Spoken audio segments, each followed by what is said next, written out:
Good afternoon. I'm Jen Southwell, VP of the Board of Seattle Public Library Foundation, and I am pleased you could join us for this wonderful event today with Liz Camfiord from Penguin Random House. Welcome to all our library supporters, donors, advocates, volunteers, board members, board alumni. Thank you so much for supporting the foundation and the library. Now, I'd like to start off with the land acknowledgement. The Seattle Public Library is on Indigenous land. These are the traditional and unceded territories of the Coast Salish people, specifically the Duwamish people, past and present.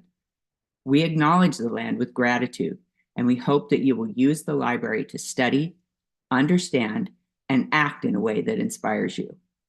Thank you for taking a moment to reflect. Now, a few housekeeping items for this. Everyone is muted to start, and you'll have a chance to ask questions in just a few minutes. If you need any technical assistance, including captions, please use the chat box at the bottom, and a member of our team will assist you. And please use the Q&A button on your screen if you have any questions for Liz. She'll get to as many as she can after this presentation. Now, I'm excited to introduce our featured guest today, Liz Camfiord. Liz has worked at Penguin Random House for more than 25 years and has generously joined us throughout the years to highlight amazing new books hitting the shelves soon. We are so happy to have her here to help us get our summer reading list ready. So let's turn it over to Liz. Welcome, Liz, and thank you for joining your fans in Seattle today. Oh, thank you so much, Jennifer. I love doing these, and I'm always just super impressed by how engaged your patrons are and your supporters. And also always want to thank you for the work everyone's doing there to help fight the banning of books. And I just want, because my last presentation was focused on that, I just want to update people that Penguin Random House has joined, unfortunately, more lawsuits in more states to give access to books and to fight some of these truly ridiculous banned book campaigns. So without further ado, I'll share my screen because I've got a lot of lighter topics to share with you today. And so here is so borrow, read, repeat is what, is kind of the overarching library programming we do at Penguin Random House for patron-facing events and programs. And we have a great newsletter. We have a great website. And so if you just go to like Penguin Random House, borrow, read, repeat, you can join in. And, there are contests, you can win books, and you can just really stay in the know about new releases. So I encourage you to do that. If you've joined me before, you know about the Library Reads program, but if you're new to it, this is a fabulous program through ALA, and it's called Library Reads, where librarians and library staff vote on their favorite books for any given month. So I wanted to just briefly touch on the May list. It's always 10 titles, and we do often have, a good showing on the list from Penguin Random House imprints. And our titles this month, we have 6 here, and they're pretty much wonderful escape genre fiction. Some of these authors you recognize, some are debuts. So beginning with Daughters of Shandong, this is a debut novel, and it's about a mother and her daughter and their harrowing escape to Taiwan as the Communist Revolution sweeps through China. So it's based on her family story. And then we have let's see, Love at First Book. Oh, these are a little bit out of order. I'm sorry. The Carly Fortune is This Summer Will Be Different. Here, Lucy is the tourist vacationing at a beach house on Prince Edward Island. Felix is the local who shows her a very good time. The only problem, Lucy doesn't know he's her best friend's youngest brother. And then we have Lies and Weddings. This is the new, just summer blockbuster from Kevin Kwan of Crazy Rich Asians fame, that trilogy. This is not a part of that trilogy, but the same really juicy, fun storyline. This is about a forbidden affair which erupts volcanically amid a decadent tropical wedding in this outrageous comedy of manners from, as I said, the iconic author of Crazy Rich Asians. And then we have the Hazelborn Ladies Motorcycle and Flying Club. This is about a librarian who moves to a quaint Irish village where her favorite novelist lives. The last thing she expects is to fall for the author's prickly son. That actually, sorry, is the storyline for Love at First Book. And then we do have The Guncle Abroad.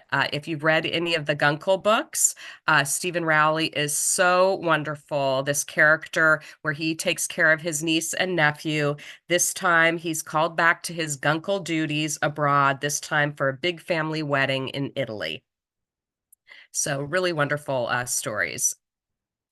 It is still National Poetry Month, and I wanted to tell you about a New Zealand poet. She's touring this country right now. She launched her new publication, her new volume, Ranjikura, at Beyond Baroque, and I'm very involved with Beyond Baroque Literary Arts Center in Venice, and that's where she had her launch party. So that's why I'm in the picture with her. This is Tyee Tibble, and she is just really making getting so many new readers, and she's just one of our best Knopf poets, our best young new Knopf poet. This is her second collection. As I said, she's a Maori poet. Joy Harjo, our former National Poet Laureate, calls her one of the most startling and original poets of her generation. And having heard Tyee read with her editor, John Freeman, recently, and also for her first publication, I wholeheartedly agree that she's a major new talent. In an interview, she said that part of the reason she wanted to become a writer was at the age of 8 was, and I quote, "I always wanted to sit around with my grandparents, my Nana especially, and hear her stories. I feel like I was almost being trained to listen so I could write about them one day and pass them on." The title of the book, Ranjikura, means learning from the red sky in Maori. It's a coming of age and an elegy to the traumas born from colonization, especially the violence against Indigenous women, as well as climate change and many other topics that she cares passionately about. So speaking to herself and sometimes to the reader, these poems imagine the end of the world, but also a new day. They invite us into the nostalgia and exhaustion produced in the pursuit of an endless summer. Like in this line, "My heart goes out like an abandoned swan boat, ghosting along a lake." And now we have poetry from Michael Ondaatje. This is such a good collection. He began as a poet. He's one of our most acclaimed authors, of course, probably still best known for his 1982 novel, The English Patient. But as I said, he was first a poet, and I enjoyed his poetry. I've been enjoying it for many years. The Cinnamon Peeler, I put a cover of that on the slide, is one of my favorite collections. So this is the year of A Year of Last Things. It's his 14th poetry volume, and it harkens back to this favorite collection of mine, and also to Running in the Family, which was his lush memoir about his Sri Lankan childhood. So the beauty of A Year of Last Things, as Ondaatje's editor says, he's said, "I was sad, sad it had come to an end. A Year of Last Things is truly a remarkable collection of poetry, the focus always tight and yet simultaneously far-ranging. For the richness of image and lushness of language, there was never a moment I didn't feel transported." And this is also interspersed with prose. I really love how the poems often invoke other artists and thinkers. Here's a favorite line from one of the poems, a poem called "A Night Radio Station in Koprivshtista." "When you are surrounded with ornaments of the old world, you need to hear one living vein." And now we have some new and forthcoming fiction. You probably recognize these two huge bestsellers that came out earlier this year. And they're just my picks. They're my favorites. I just feel like anybody would love Martyr. Anybody would love James. And Kaveh Akbar was just at the LA Times Festival of Books this past weekend. And so I got to have, meet him and take a picture with him. So Tommy Orange, who's a very good friend of Kaveh Akbar, says that Kaveh is one of his favorite writers ever. He helped him quite a bit with the writing of Martyr because Kaveh was a very well-known poet. He had several volumes of poetry, but this is his first novel. So if you remember Ocean Vuong when he came into the world with his first novel, On Earth We're Briefly Gorgeous, but he had been writing poetry before that, poetry that very much resonated with that novel. And the same is true for Kaveh. Kaveh's poetry, which deals with addiction, which deals with being an Iranian American from an immigrant family. Those elements are in this novel, but this is a fully formed story, and it introduces us to Cyrus Shams, who's a young man grappling with an inheritance of violence and loss. His mother's plane was shot down over the skies of the Persian Gulf in a senseless accident. So that's a real plane crash, Iranian plane crash, where America accidentally struck a passenger plane down. So he uses that as a plot point in this novel. His father's life in America was circumscribed by his work killing chickens at a factory farm in the Midwest. And Cyrus is a drunk, he's an addict, and he's also a poet. He's obsessed with martyrs.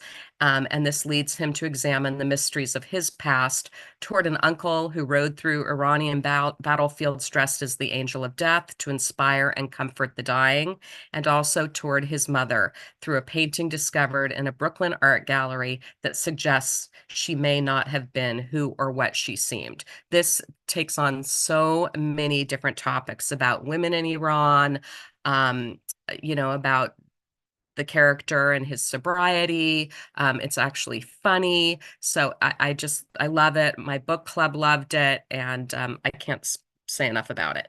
And then we have James, and this is Percival Everett's 30th novel, and it's definitely come at a time where he is getting so much recognition. His novel Erasure, of course, was the basis for the Oscar-nominated film American Fiction, which is fantastic. And James, which many of you probably know, is the retelling of the adventures of Huckleberry Finn, told from the perspective of the enslaved Jim. And it's set on the brink of the Civil War. Huck and Jim's harrowing journey down the Mississippi begins when enslaved Jim overhears that he's about to be sold to a man in New Orleans, separated from his wife and daughter forever. He hides on nearby Jackson Island until he can come up with a plan. Meanwhile, Huck Finn has faked his own death to escape his violent father. The two meet myriad characters and dangers along the way. It's totally gripping, it's upsetting, it's tender and surprising, and the end is really satisfying. So Jim's agency, his intelligence, and compassion are really shown in a radically new light, and the reviews have been glowing, and he's a bestseller, and he's been on, Sunday morning television and NPR, and I'm sure you've heard about it. So this is really a genre-defying career that he's had. And again, it would be wonderful to read in tandem with the classic, The Adventures of Huckleberry Finn, which is what my book club is doing next.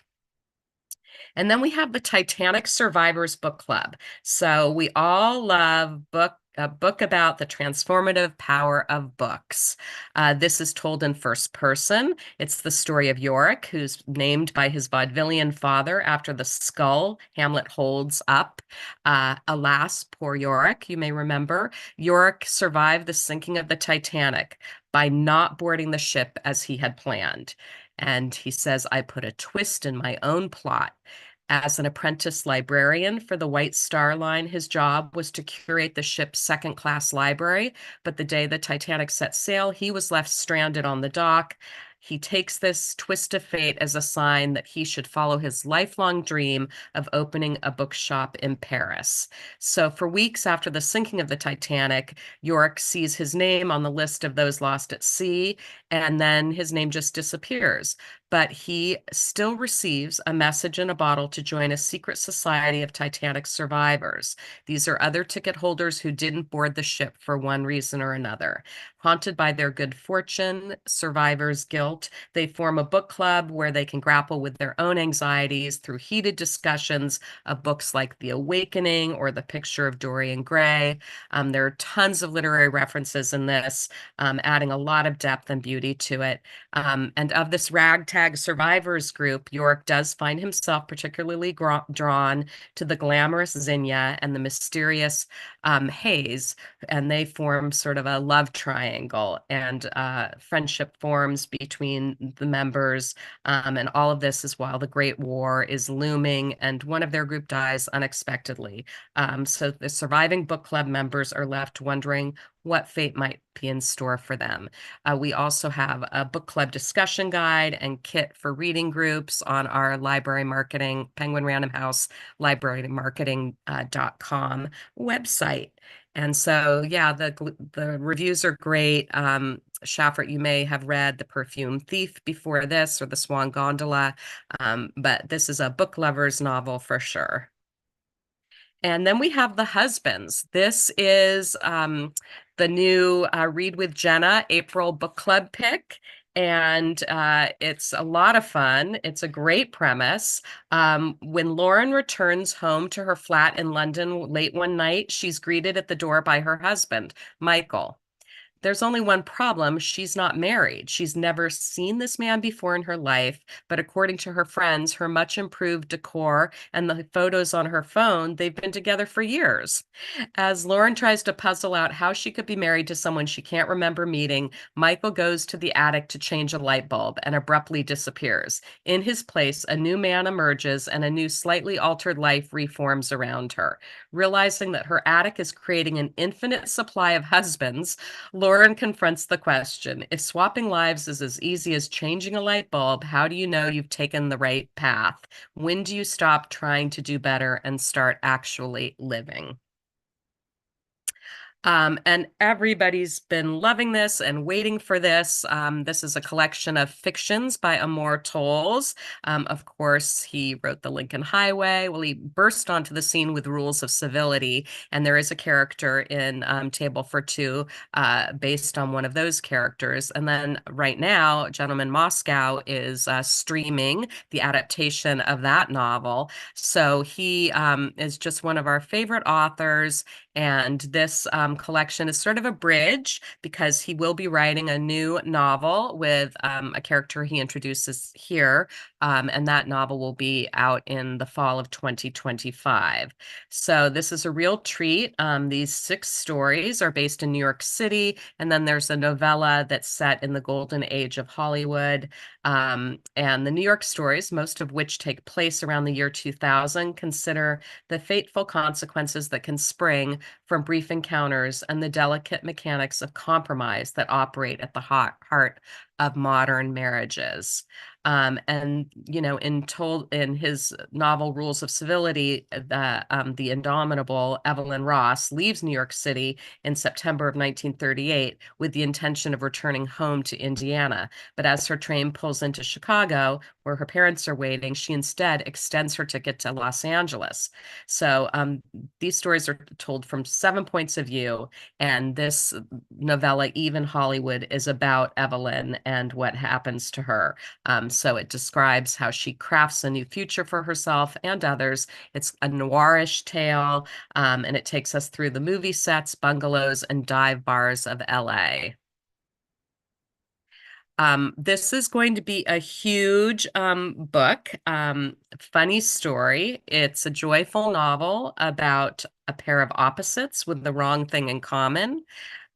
Daphne has always loved the way her fiance Peter told their love story, how they met, how they fell in love and moved back to his lakeside hometown to begin their life together. He was really good at telling this story, right up until the moment he realized he was actually in love with his childhood best friend, Petra, which is how Daphne begins her new story, stranded in a beautiful uh, Waning Bay, Michigan, without friends or family, but with a dream job as a children's librarian, which barely pays the bills, and proposing to be roommates with the only person who could possibly understand her predicament, Petra's ex, Miles Novak.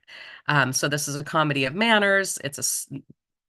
Miles is scruffy and chaotic with a penchant for taking solace in the sound of heartbreak and love ballads. Totally the opposite of practical, buttoned up Daphne. The roommates mainly avoid each other until one day, while drowning their sorrows, they form this tenuous friendship and also a plan.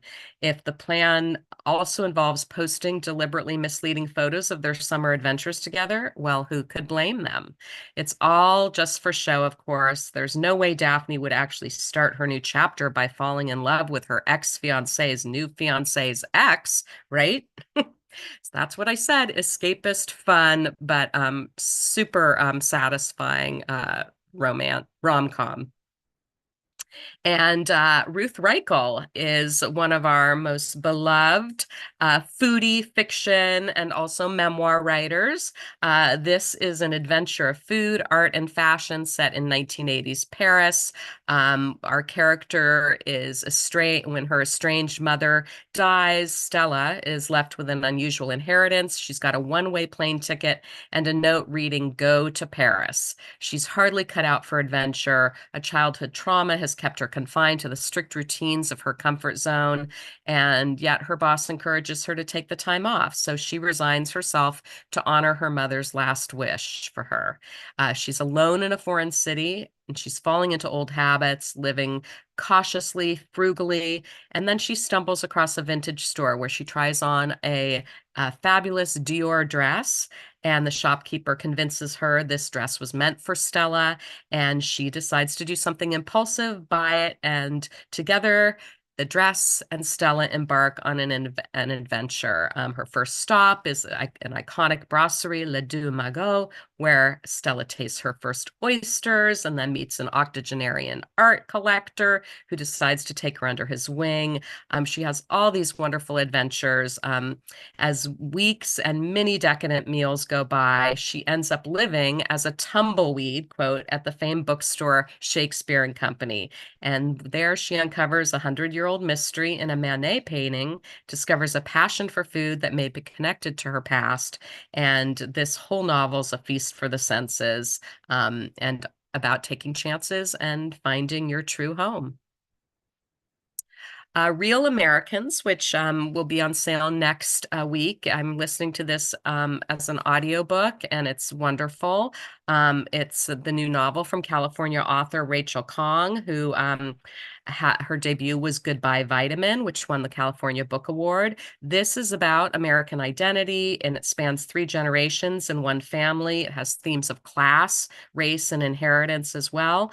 While the prologue involves a legend and a stolen ancient lotus seed, Real Americans opens really on the edge of Y2K, 1999 New York City, where 22-year-old Lily Chen is an unpaid intern at a slick media company when she meets Matthew at the company Christmas party. He's easygoing, gorgeous, a native East Coaster, and he's also heir to a vast pharmaceutical empire. So they come from 2 totally different worlds.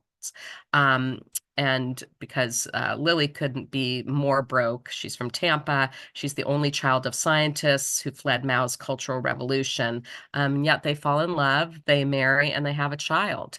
And then the novel skips ahead to 2021, where we meet 15-year-old Nick Chen, who is their son. He looks like his dad, but he doesn't know his dad's identity at all or why he isn't in their lives. So Nick's best friend convinces Nick to find his dad. And the book's final section is narrated by May, who is the scientist Lily has been estranged from since Nick's birth. Readers are privy to May's life story, beginning on a rural Chinese rice farm and achieving her goal of attending university in Beijing until Mao's Cultural Revolution forced her to make an impossible choice. This is a really expansive novel, and if you liked Celeste Ng's novels, this would be a beautiful new novel to take on. I really love the audiobook. All Fours by Miranda July. So Miranda July is a performance artist. She's a filmmaker. She's a writer. She's just an extraordinarily talented and fascinating person. She has some great videos that you can watch on YouTube too. So this is her new novel, and it's coming out next month, All Fours. It's about a semi-famous artist who announces her plan to drive cross-country from LA to New York, where she's going to be having an exhibit. But 20 minutes after she leaves her husband and young child, I think the child is 4, at home in LA, she spontaneously exits the freeway. She beds down in a nondescript motel and immerses herself in this temporary reinvention of her life. I mean, she she decorates her motel room like, it's Louis the 14th's castle or something. It's just she's really experimenting with her life, and I laughed out loud. It's also a really erotic story.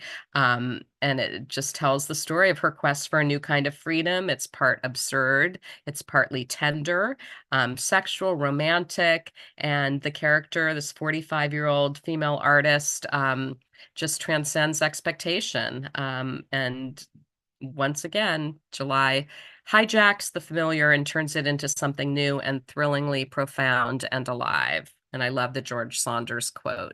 He doesn't give quotes that often, but I think he's right on. This is really going to be an amazing book to read. And then we have Same as It Ever Was. So Same as It Ever Was is by the author of The Most Fun We Ever Had, which is the current Reese Book Club for April.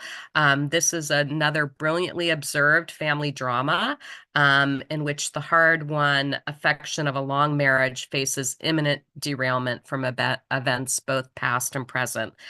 Julia Ames, after a youth marked by upheaval and emotional turbulence, has found herself on the placid plateau of midlife, but she's never navigated the world with the equanimity of her current privileged class. She nearly derailed herself several times, making desperate bids for the kind of connection that's always felt inaccessible to her. She finally feels at age 57 that she has a firm handle on things. She's unprepared, though, for what comes next, which is a surprise announcement from her straight arrow son, an impending separation from her spiky teenage daughter, and a seductive resurgence of the past, all of which threaten to draw her back into the patterns that had previously kept her on a razor's edge. This traverses the rocky terrain of real life, explores new adventures of maternal ambivalence, intergenerational friendship, and the happenstantial cause and effect that governs us all. And Claire lives in Chicago, where her novels are set. Bear by Julia Phillips is getting a lot of attention. This should be a wonderful summer read. It's set on the San Juan Islands. It's a mesmerizing novel about 2 sisters whose lives are upended by an unexpected visitor. It's a tale of family obsession and also a mysterious creature in the woods. And the Julia Phillips' previous novel, Disappearing Earth, was wonderful. It was set in Russia, and it was kind of a mystery, and she's just a very deep writer and really great character development. So in Bear, Sam and her sister Elena are dreaming of another life. They're living on the island off the coast of Washington, where they were born and raised. They and their mother struggle to survive. Sam works long days on the ferry that delivers wealthy mainlanders to their vacation homes, while Elena bartends at the local golf club. But even together, they can't earn enough to get by. and stirring their frustration about the limits that shape their existence. Then one night on the boat, Sam spots a bear swimming in the dark waters of the channel. Where is it going? What does it want? When the bear turns up by their home, Sam, terrified, is more convinced than ever that it's time to leave the island. But Elena responds differently to this massive beast. She's enchanted by its presence. She throws into doubt the plan to escape and puts their long-held dream in danger. This is a story about the bonds of sisterhood and the mysteries of the animals that live among us. It's rich, mythical, and Julia's one of our best new young writers. And there is a picture of my from my eclipse that I decided to include because I went to Texas, to Killeen, Texas, to view the total solar eclipse. And this was taken by one of the other guests in the hotel who had this really powerful camera, and he shared it with us. So I thought I would share it with you because it is so dramatic and it was such a once-in-a-lifetime experience. This is a distressing book that's getting a ton of attention, a distressing topic, I should say. We're really grateful that there's a book like this out there to help parents and to help us try and figure out how to restore childhood to young kids and teens who are dealing with really a mental health epidemic.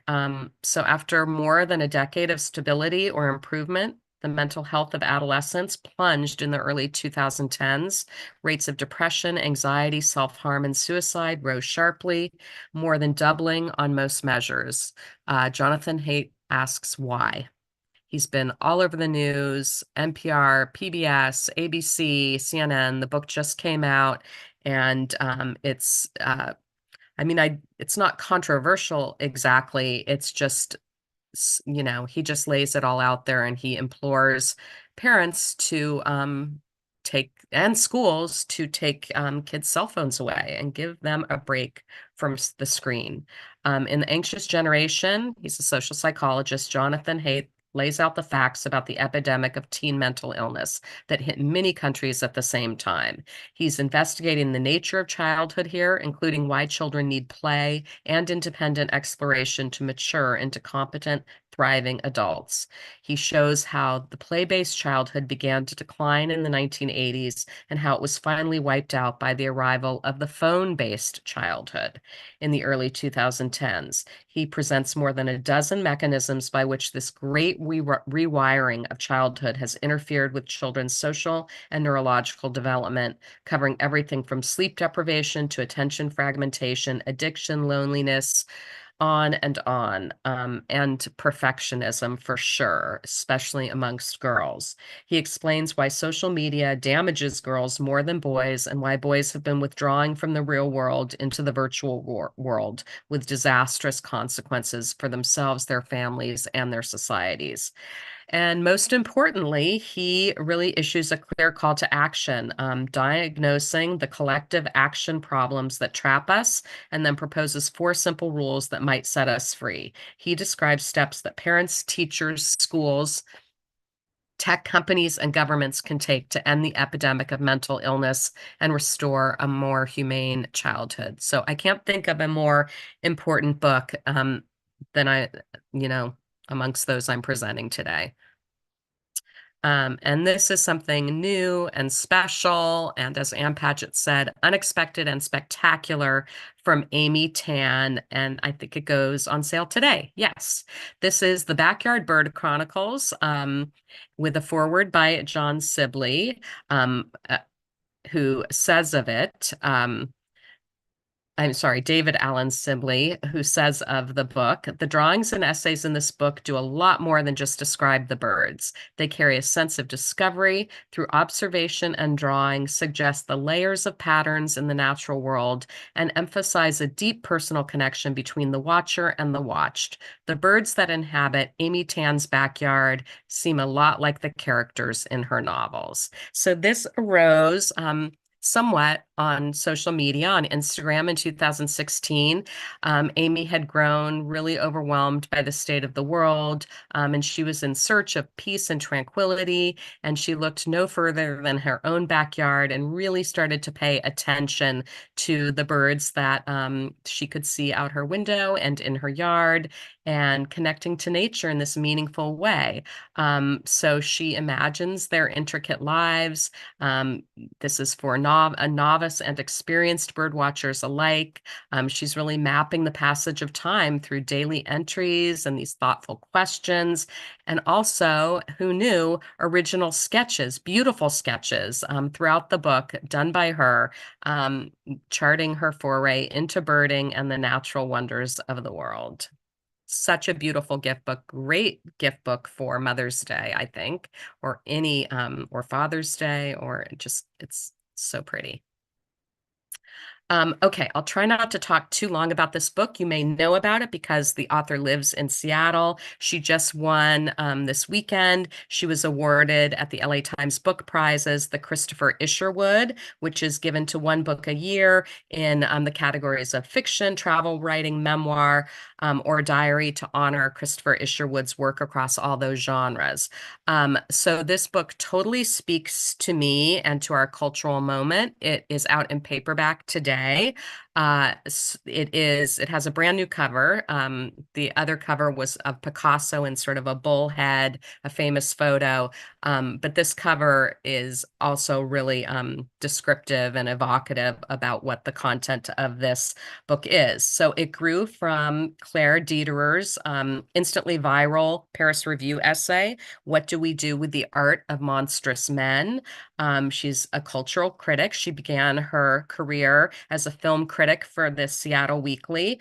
She credits Pauline Kael as a model for grounding her judgments in her own subjectivity, her own emotions, which really pertains to this book, because the question at the heart of this is the fan's dilemma. What do we do about art we love?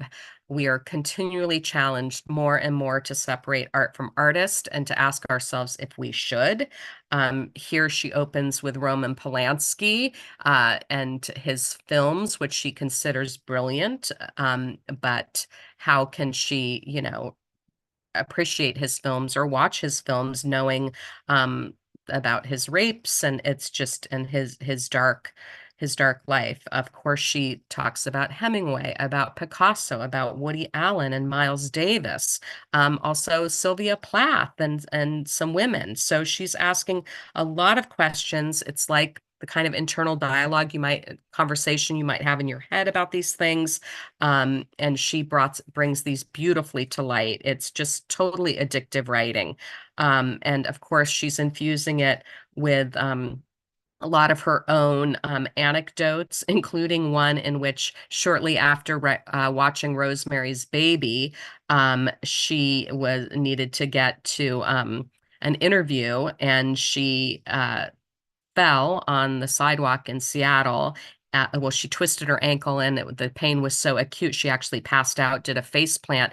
Her teeth came through her lower lip. Her skin, was braised from her face, and her appearance, as she says, was monstrous. And she saw how she had instantly, entered another country, watching how the onlookers, the crowd that gathered, were looking at her. And she says, she felt like she was now part of the curse that, I guess, plagued the making of Rosemary's Baby. Anyway, she's just she is funny, but she's super astute.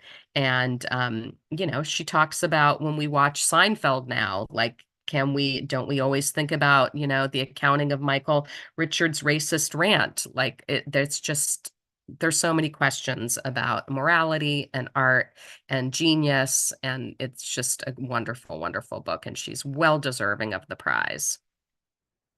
And for something totally different, and this is just on sale, and it's just doing so, so well, we've got The Wide, Wide Sea Hamptonside's new narrative nonfiction about Captain James Cook and his death in Hawaii. This left a complex and controversial legacy, still debated to this day. And what we have here is it starts on July 12th, 1776, when Captain Cook, already lionized as the greatest explorer in British history, sets off on his third voyage in his ship, the HMS Resolution. 2.5 years later, on a beach on the island of Hawaii, Cook was killed in a conflict with native Hawaiians. How did Cook, who was unique among captains for his respect for indigenous peoples and cultures, come to that fatal moment? So it goes on to describe, his legacy and what happened. And he's doing lots of events and they're selling out. And, if you love David Grann's work, this is also right up your alley. So we celebrated Earth Day yesterday, but of course, every day is Earth Day. This is a new book from Smithsonian, written by anthropologist Todd J. Brahe. He's executive director of the University of Oregon's Museum of Natural and Cultural History. That's where my daughter goes to school. It's a beautiful museum. And this takes a unique angle that archaeology and history can address climate change, biodiversity loss, deforestation, overfishing, and all sorts of other threats to our planet. I think this review from archaeologist and Professor Virginia Butler says it best. Understanding Imperiled Earth is an important book written to persuade the general reader that historical perspectives matter, that history can help us find solutions to our current environmental crisis. And to make his case, Brahe provides an overview of historical ecology and its links to science and the humanities. Then he goes deeper with several broadly appealing examples: the trees of Notre Dame, Hawaiian birds, and tuna fisheries. Although Brahe honestly lays out the challenges we face, this is not a book of doom and gloom. He implores readers to set aside the hand-wringing and pushes us to roll up our sleeves and get to work, particularly drawing on insights from the past. This is also, sometimes you can get overwhelmed with a book like this about earth science and history, but this is only 208 pages. It's filled with black and white images that sort of break up the text, and it's very accessible and really an important, beautiful book. This was a huge announcement for us. We've had several huge announcements at our company. The latest being that we will be publishing Alexei Navalny's prison memoirs coming October 22nd. So more on that at another time. But this is also a really important memoir about Brittany Griner, the basketball player, and her imprisonment that lasted 10 months in a Russian prison. She's a nine-time women's basketball icon, nine-time women's basketball icon, and two-time Olympic gold medalist. This is raw, revelatory about what she experienced when on February 17th in 2022, she arrived in Moscow ready to spend the WNBA offseason playing for the Russian women's basketball team. Instead, hell began when some medically prescribed hash oil that she'd forgotten about in her backpack was discovered, and she was arrested. This is her, I've read one chapter of it. It's really gripping. It's really amazing. And these are the harrowing details of what she faced, of, all of the advocates and how she was able to come home. In haunting and vivid detail, she takes readers inside the horrors of a geopolitical nightmare. But it's also a very much a loving story about her wife of 6 years who anchored her during this time, how her family's support pulled her back from the brink, and how hundreds of letters from friends and neighbors helped her to keep fighting. The Algebra of Wealth is just daily. I'm getting alerts about how Scott Galloway is on CNN or MSNBC. He has an incredibly popular podcast called The Pivot. And this is a book where he addresses how today's workers have more opportunities and mobility than any generation before, but that they also face unprecedented challenges, including inflation, labor, and housing shortages. Here, he lays the bare rules of financial success in today's economy. It has practical, game-changing advice from one of the world's most popular business school professors.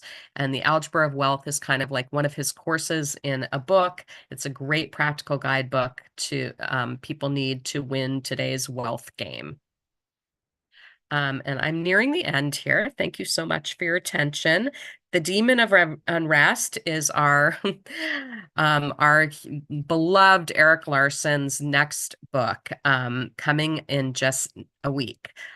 This is about November 6th, 1860, when Abraham Lincoln became the fluky victor in a tight race for president. The country was bitterly at odds.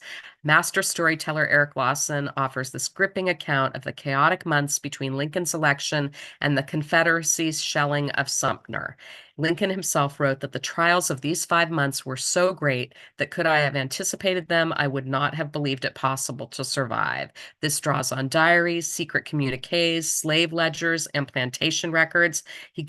Larson gives us a political horror story that captures the forces that led America to the brink. And this is a dark reminder that we often don't see a cataclysm coming until it's too late.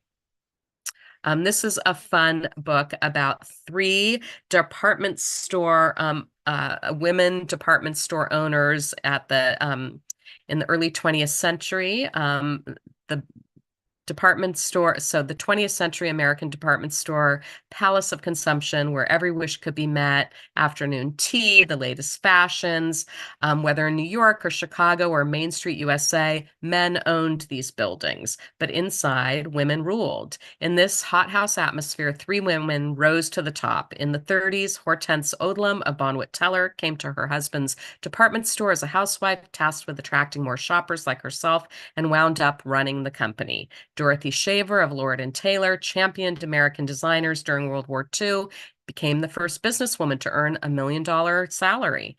And in the 1960s, Geraldine Stutz of Henry Bendel reinvented the look of the modern department store. With a preternatural sense for trends, she inspired a devoted following of ultra-chic shoppers, as well as decades of copycats. So this is a stylish account from Julie Satow, drawing back the curtain on three visionaries who took great risks, forging new paths for the women who followed in their footsteps. I love the retro color. I'm thinking of Capote and his swans, and just that era of, of history. And so I think that this would be really fun. As will this be. I've been anticipating this for a long time, coming out in June. This is Griffin Dunn's memoir of growing up among larger-than-life characters in Hollywood and Manhattan, full of wicked humor and light, even in the most painful of circumstances. So this is the actor. This is about John Gregory Dunn and Joan Didion and, different tragedies that befell the family. It's very much a family story with full of jaw-dropping scenes, but it's really no celebrity memoir. It's this family story which embraces the poignant absurdities and best and worst efforts of its lovable, infuriating, funny, and moving characters. And lastly, we have a publishing event. This is Anthony Fauci, Dr. Anthony Fauci's memoir, A Doctor's Journey in Public Service, on call. So he's arguably the most famous and most revered doctor in the world today. His role guiding America sanely and calmly through COVID and through the torrents of Trump earned him the trust of millions during one of the most terrifying periods in modern American history. This was only the most recent of the global epidemics in which Dr. Fauci played a major role. His crucial role in researching HIV and bringing AIDS into sympathetic public view, and his leadership in navigating the Ebola, SARS, West Nile, and anthrax crises make him truly an American hero. He's had a 6-decade career in high-level public service and has been in the room with 7 presidents. This reaches back to his Boy boyhood in Brooklyn, carries us through decades of caring for critically ill patients, navigating the whirlpools of Washington politics and behind the scene advising and negotiating. It's going to be an inspiration for readers who admire and are grateful to him, and for those who want to emulate him in public service. He is truly the embodiment of speaking truth to power with dignity and results. And again, I thank you so much. Here's some more information about a newsletter that you could sign up for. And you won't be sorry about that because it's super fun. Comes out, I think, every other week. So I will stop sharing my screen and see if there are any questions. Thank you, Liz. I know we're going to all place some library holds on these things right away because I just did James and I am 253 in line. Oh, no. I'll eventually get it. Maybe it might be a fall book for me. But these all sound really great. And the Brittany Griner coming out, that is exciting. Yes. Exciting. And yeah, and it really I have is so many well written written. down. It's wild. How about over the last year, while we're waiting for some questions to come in, how about over the last year, what is a title that you want to make sure that none of us have missed? Over the last year, a title I want to make sure that none of us have missed. I'm so smitten right now with Monsters, which I talked about, with Monsters, with James, and with Martyr. Those are like the best books I've read in such a long time. I'm trying to think if there's something else that I haven't talked about. Oh, there will be. You know how it is, Jennifer. I'll hang up and I'll be like, can I email everybody? We'll put it in the notes and send it out. Yeah. What about which one of all of these are you most excited about?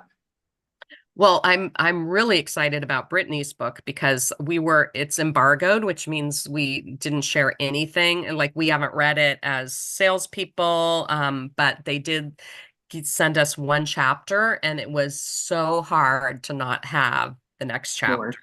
Yeah.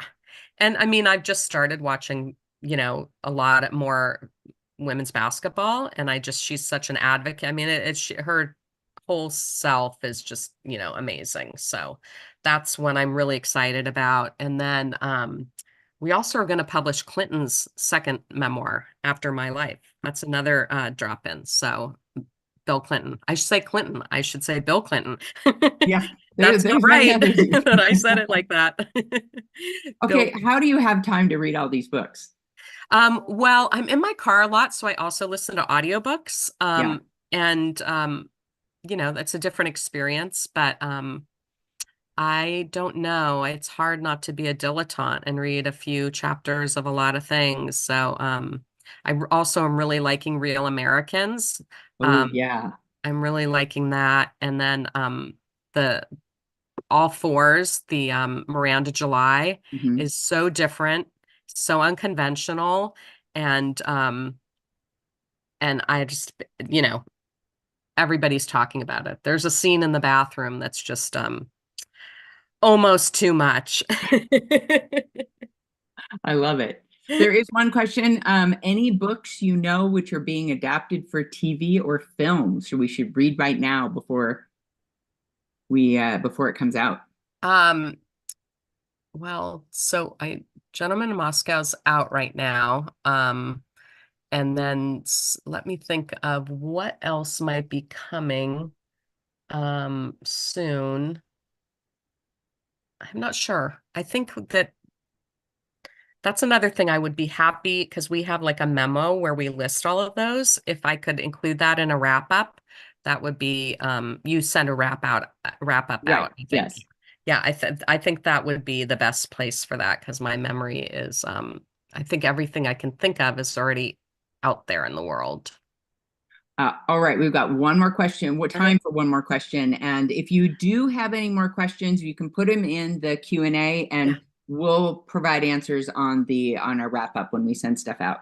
But any sci-fi fantasy books you want to recommend? There wasn't a one. Oh, right. There wasn't. We didn't. So, okay. So there is a book on our list. Well, there's a really interesting fantasy coming out this summer called Nicked, and it's a fantasy about Saint Nicholas, and a really weird kind of gothic fantasy where Saint Nicholas is the main character. And I've had advanced reading copies. I keep getting requests for it. And I might even have some to share with you guys. I might have a couple of those that I could send to Seattle Public Library. Sounds fun. Yeah. Sounds great. Well, we should probably stop on the questions, but oh wait, one more. Any murder mysteries to suggest? Oh, so let's see. How to Solve Your Own Murder, I think, is a locked room murder, murder mystery that is getting a lot of attention. I think it just came out or is coming out next month, How to Solve Your Own Murder. And then we have, I almost included it in this, we have the very last Maisie Dobbs mystery coming from Soho Press. And that is number 18. And she just, that character, it's historical mystery, people love. And I think that people are crying that this is going to be the last one. Oh, I actually heard those were good audiobooks too. Mm-hmm. All right. This was so wonderful, and it's exciting to see all these fantastic titles coming up. First of all, we have 3 giveaways or for 3 attendees today. And let me see who they were. Names are chosen by a random generator. Audrey Yoshino, Tori Nagendran, and Rebecca Dugopolsky. And those 3 will notify you by email, but you've got a tote bag with books and other cool Oh, swag. yeah. So thank you. And You're so welcome. and we'll follow up after this event. Okay. That's Liz, thank you for so spending your welcome. time with us this afternoon. And we always love these presentations. I am constantly writing notes or going online and getting in right away. So this is wonderful. Yeah. But before we leave, I'd like to briefly highlight what our donors make possible. Our donors support around 50 programs at the library above and beyond public funding. All our library programs are centered on equity, elevating the voices and services by and for people from historically excluded communities. The library is an essential hub for everyone in our city. Foundation donors support the purchase of more than 100,000 new books for the collection every year, and I'm sure many of these titles that Liz is talking about is going to be on that list. Donors also fully fund SPL's Books on Ban program, which Liz mentioned at the very beginning.